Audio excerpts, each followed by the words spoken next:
नागमणि का रहस्य। एक बार की बात है, एक हरे भरे गांव में, जहां सावन की रिमझिम फुहारें मनमोहक लगती थीं, एक नागमणि को लेकर एक प्राचीन रहस्य छिपा हुआ था। गांव के लोग मानते थे कि यह मणि साक्षात नाग देवता की कृपा से प्रकट हुई थी और जिसके पास यह होती वह कभी दुखी नहीं होता।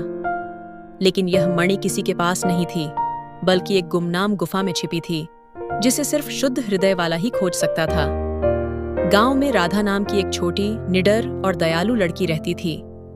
वह नाग देवता की बहुत बड़ी भक्त थी और हर सावन सोमवार को उनकी पूजा करती थी।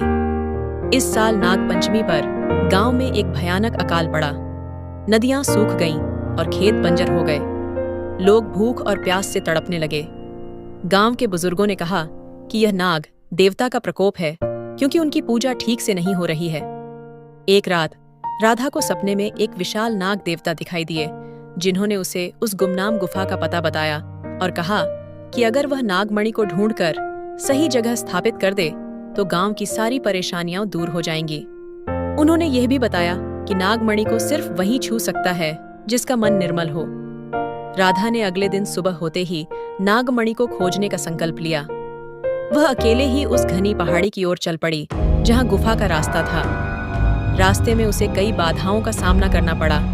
कांटेदार झाड़ियां, फिसलन भरी चट्टानें और डरावनी आवाजें। लेकिन राधा ने हार नहीं मानी। उसकी आस्था अडिग थी।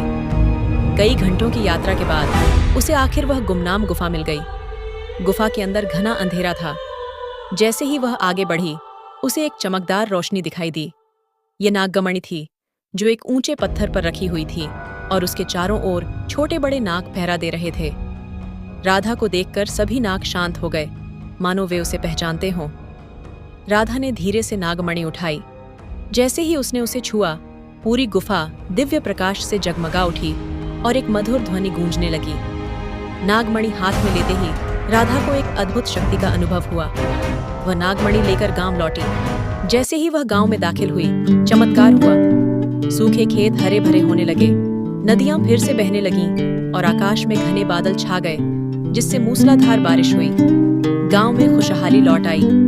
राधा ने नागमणि को गांव के प्राचीन नाग मंदिर में स्थापित कर दिया। उस दिन के बाद से गांव में कभी कोई कमी नहीं आई और नाग पंचमी का त्योहार और भी उत्साह से मनाया जाने लगा। राधा को गांव की रक्षक के रूप में पूजा जाने लगा।